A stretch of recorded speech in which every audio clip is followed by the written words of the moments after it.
Felicity from GetYourRockOut talking to Eddie from Lower Than Atlantis. How are you doing today? Yeah, sorry, Deck has just walked in and distracted me. I'm very well, yeah, I'm not too bad.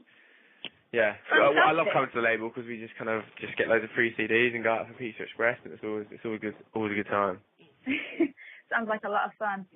You're doing a bit of work there as well and playing some acoustic shows. Yeah. And a couple of acoustic sets. Where can we expect to be seeing them? Are they going to be up on your Facebook anytime soon? I'm not too sure, but basically we might have, put it that way, we might have some acoustic stuff coming out, maybe not. But we're doing a few things on our tour. So if you're coming to any of the shows or if you come to any of the signings, you'll probably get to see us then.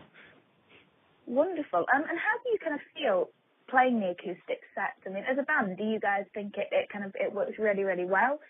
Or are you still getting used to it?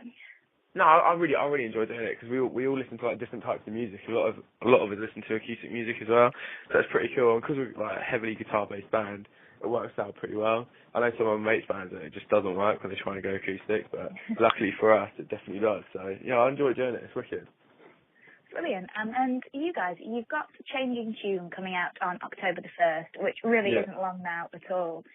Tell us everything that you want us to know about that. Oh, don't know. I shouldn't give too much away, otherwise no one will buy it, will they? Basically, it's just basically a mix of like our old 2 albums put together. I think it's more because we recorded in a residential studio. We had more time to just kind of go off and try different things and experiment with different things. So yeah, it's basically like the last 2 albums put together. But and then Mike's at the window put me off as well. Oh, good, mate. He just came in and told me I was a twat, wicked. Yeah, but basically just, it's more experimental, kind of, if that's the word to use. But it's still, a lot of it's LTA. And do you think that it's going to be appealing to older fans as much as it appeals to new fans, or do you think it's going on? Definitely. Yeah? Oh, I hope so. I think that's what we were trying to aim for, because we've got a few songs on there which are a lot heavier than what we've kind of done in the past. I mean, for example, we released Normally Strange and put it up for a free download recently. Have you heard it?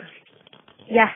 Yes, yeah, I have. I mean, very, that's like very drop G tuning, you know, and it's pretty heavy. So we tried to make it reach out to our old fans as much as our new fans. Brilliant. And the response to Love Someone Else has just been fantastic so far. It's been playlisted on Radio 1. What's it like being able to hear your own music being played? I think it's one of those things where you don't really get used to it. You don't, or for me, I don't really get used to it. Like, for example, like the other day, I was in my car at like 7:30, 8 in the morning. I turned Radio 1 on and it was us playing, and I was like, it's quite weird. I think it's weirder for our families and friends to kind of hear us on the radio and be like, oh, I'm friends with him, or that's my son. For us, you don't really get used to it, but it definitely does you kind of expect it because you know that you are being played on the radio, if you get me. I do, yeah, madness. But yeah, I think it's weirder for our family and friends to hear us on the radio. And the video to Love Someone Else, I mean, that just looks as though it was stupid amounts of fun to make. Do you enjoy doing videos? It depends. It really does depend. Like, on that video, it was pretty good because we weren't performing. We were just like a little cameo part in the background, so we didn't have to do much. Although we did sit there all day eating burgers and fries that were cooked the day before, that were just stone cold, and they tasted so bad. I mean, to eat them pretending like we were enjoying it. But I mean, that wasn't too bad. But when you're doing a performance video, it can be the most tedious thing ever. I remember Beats Like the Tree video. I was in every shot because I'm the drummer, so I'm in every background shot, and I played the songs, I'm not joking, like 50 times, and you have to go for it again, and that can be tedious. But this one was pretty fun. Plus, there were a lot of attractive girls there, so it was amazing. Well, you can't really argue with that. Exactly. How can you? Are you happy to kind of the fan response to it so far? Yeah, that's like probably. I mean, it's got the most views on a video that we've ever had, really, and it's kind of just shut off. I think people weren't really expecting it, I guess. I'm not too sure. I don't really like dwell into it that much. I just know that it goes down really well live, so I assume it's going down really well with people and people like it. Brilliant. And you're going to be starting your headline tour on October the 1st as well. Are you stupidly excited about it, or are you kind of a bit nervous? Oh, I can't wait. It's amazing. I love touring, especially when it's a headline tour as well, because, you know, like you you know, it's just better basically because you don't have to try and win over fans. They're all there to see you. Yeah. But it's just, I can't wait. It's amazing. I love touring. It's the best part about being in a band. You get to travel around with like your best mates, and my best friend Charlie is my drum set now, so he comes away with me, and it's just, that's brilliant. just really fun. I can't wait. We go away. We start this Friday doing pre-production, and then we go away on Sunday for a warm-up show, and then tour starts Monday. So it should be wicked. Can't wait. Yeah, and you've sold out a lot of the dates as well, which is a brilliant thing to be doing. I mean, the ones that aren't sold out, I've only got a couple of tickets left. I hope they'll be walk-up so they sell out on the day, but if not, we've sold out Electric Ballroom, and that's pretty impressive for us, so it's pretty cool. I just can't wait to go. It's just going to be fantastic. And then, of course, following that, you've got a European tour supporting Used.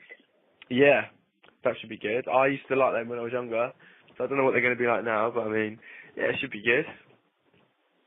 Busy few months then. Are you back for Christmas? Do you actually get time off over Christmas, or are you working through? We probably will be, because we're always trying to make it back for Christmas, because that's when everyone kind of stops working, because this industry doesn't really stop working much often, but when it does, then everyone kind of tries and chills out for a bit while they can. But I mean, we've got like so much planned in the next year, it's unreal, but a lot of it we can't really say. That's teasing, and we'll look forward to kind of hearing what you've got planned. I know. Soon, I hope. You have to keep on going on Atlantis.com and checking it out. Brilliant. And you played Reading and Leeds over the summer and a whole host of other festivals. Yeah. I mean, that just must have been absolutely crazy. What was it like to be playing a festival that big? It was a shock to me, because I've never been to Reading or Leeds before. I've only ever been to Download, so when we played Download, I was like, this is amazing, because I used to come here when I was a kid. We played Reading, I didn't know what to expect, and for me, it was like my favourite show of the year. It was just absolutely, like, the crowd reaction we got, everyone singing along, it was just, the amount of people that was watching us, it was just, everything about it was amazing. It was like one of those moments where you kind of have to sit back and take a big, deep breath. Wow. And do you have a favourite when it comes to doing either festivals or headline tours, or could you just not pick between the two? I mean, they all have their pros and cons, but I prefer doing a headline tour. You know, because it's like everyone's there to see you, and festivals can get a bit, I don't know, it's very kind of like you're away at the weekend, and then you come back and you're doing other stuff. Reality, but with a tour, that's it, you're on tour and you pay every single day, and that's what I love, so. But they're both amazing, don't get me wrong, I'm not being a critic, I'm just saying. They have their pros and their cons, but I do love headline tours. Brilliant. And moving slightly off the music thing, what's the best thing that a fan has ever done for you? That's a good question, actually. Flipping hell. You took me on the spot now. I'm just going to let down people if I don't say them. What has someone done to me? This girl called Katie LTA on her Twitter.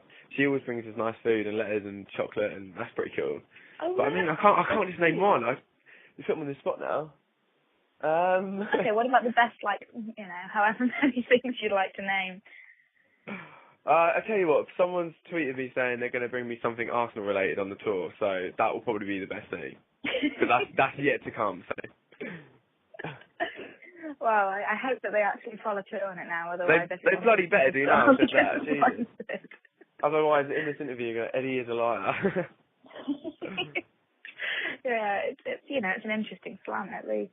Or maybe they'll be so upset that you've mentioned it that they don't bring it just to prove a point. Yeah, exactly. Or they do bring it and it's just awful, and I just take back everything I said. Yeah, either way, it'll be fun. Yeah, exactly. I mean, what's it going to feel like for you to know that all these kids that are growing up nowadays and listening to your music and are kind of thinking to themselves, actually, we really, really want to be like these guys? Does it feel odd knowing that you're an inspiration to so many different young people?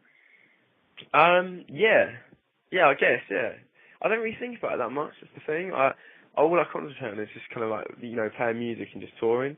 So when something like, someone comes up to you and does say, oh, you've inspired me to do this, or, like, you know, my favourite band, it does take, you know, kind of have to, like, sit back and think about it, and it's like, you can't really describe it, really. It's just amazing.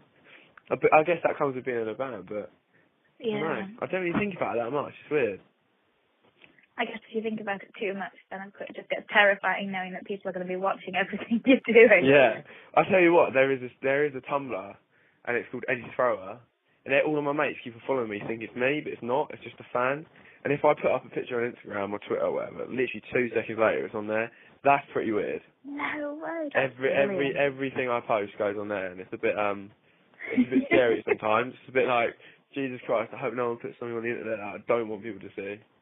Otherwise it'll be there for life. Yeah, but no, it's cool. I don't really think about it that much. And I've forgotten your question, by the way, so I'm just mumbling on. That's all good. All good.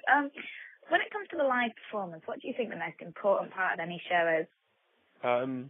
That you do put on a live performance that differs from your album. I think the one thing that we try and do is make like a fan appreciate come to a show more than just listening to the CD. If you wanted to, a lot of bands I feel like when they play live, they simply just play the CD, the tracks as they are on CD, same tempo, same everything, and that's it. They walk off stage. But I think we try and add a bit more. I don't know, make it a bit more special for the fan, I guess. Kind of add in different parts, have a few jam out sections, play a few covers. Kind of just make it worthwhile for the fan to actually come to it live. Because I don't know, like one of my favourite bands, the Foo Fighters, and I love the way they just kind of extend parts or change, or like change things around, or like do medleys or anything like that. Just make it worthwhile paying for that ticket to see you live. Do you know what I mean? Yeah, I don't know, completely. The next kind of 6 to 12 months, what have you got coming up that you can actually tell us about? I don't really put it down. I really can't say much at the minute. All I can say is just keep on checking our website and Facebook and all that kind of stuff, and then you will see as soon as we are allowed to say. But we've got a headline tour and the album coming out and the U's, and then that's it. And so give us 3 reasons why people should buy the album. 1, buy it because I like it. 2, I don't know. Just buy it basically because it's really good. Brilliant. Well, I mean, we're hugely looking forward to hearing it. Sure, you're going to have an absolutely brilliant tour. And thank you so much for taking the time out to talk to us today. It's all right, no worries. Take it easy. Brilliant. Enjoy it. Thank you so much. All right, bye. Thanks. Bye-bye.